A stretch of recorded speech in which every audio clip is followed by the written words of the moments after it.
यानी Abdurrahman bin of Medina में जब वो दोनों बिजनेस में वहां उतरे, वहां की मार्केट में कदम रखा तो सारे ताजिर पीछे हो गए, सब आगे निकल गए। बल्कि मुस्लिम अहमद की रवायत है, अब्दुर्रहमान बिन औफ खुद अपने बारे में कहते हैं कि फला रजौ तो लौ रफा तो हजरा, कि अल्लाह ने इतनी बरकत दी कि अगर मैं कहीं से पड़ा हुआ पत्थर उठाऊं ला रजौ तो अन उसीबा ज़हबन औ फिदतन, तो मुझे उम्मीद है कि उसके नीचे से सोना चांदी निकलेगा। क्या कहते हैं कि अल्लाह ने मुझे इतनी बरकत दी है कि मैं कहीं भी पत्थर उठाऊं तो सोना चांदी निकले। क्या मतलब इसका?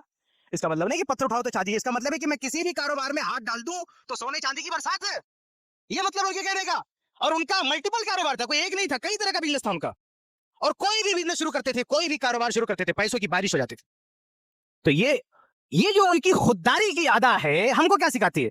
पहली बात हमको ये सिखाती है कि हमारा हाथ देने वाला होना चाहिए, लेने वाला नहीं।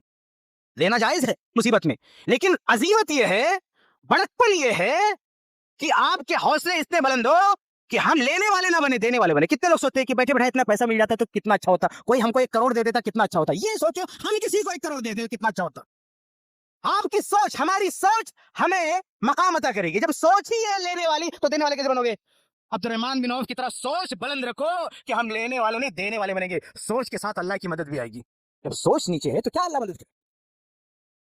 एक और सबक मिला हमको कि पैसा कमाने के लिए तिजारत का ढंग आना चाहिए, तिजारत की स्किल हमको सीखना चाहिए।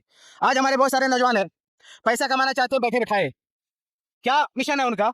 चलो कोई ऐप डाउनलोड कर लो, गेम खेलो, पैसा आएगा। यहाँ किसी भी आंख बंद करके रखिए, इन्वेस्ट कर दो पैसा, बैठे बैठाए हमको पैसा मिलेगा, हम तिजारत कर रहे हैं। और एक दिन वो मामला डूब गया, कंपनी डूब गई तो आप गए खटाई में। ऐसे पैसा नहीं कमाया जाता है। ये अब्दुर्रहमान बिन औफ से सीखो कैसे पैसा कमाया जाता है। आपके पास तिजारत का ढंग हो, तिजारत का सलीका हो, तो आपका सारा माल डूब गया, चंद दिन में दोबारा अपने पांव पे खड़े हो जाएंगे, जैसे अब्दुर्रहमान बिन औफ खड़े हो गए। उन्होंने क्यों इतने कॉन्फिडेंस से कहा? कुछ नहीं उनके पास मदीना में, लेकिन कहा मुझे सिर्फ बाजार दिखा दो, इतना कॉन्फिडेंस अपने आप पर कि मैं दोबारा खड़ा हो जाऊंगा। क्योंकि तिजारत का तरीका आता, उन्होंने कहीं पैसा नहीं लगाया कि डूब गए अब खाली हो गए ना, सीखा है तिजारत। उनको सलीका मालूम है, ढंग मालूम है, कॉन्फिडेंस है, भरोसा अपने आप पर। हमारा हाल क्या है? कहीं 10-20 लगा दिया, सो रहे हैं बैठ के, गया तो गया, कुछ नहीं आता हमको तैयार करना, कोई ढंग नहीं, कोई सलीका नहीं।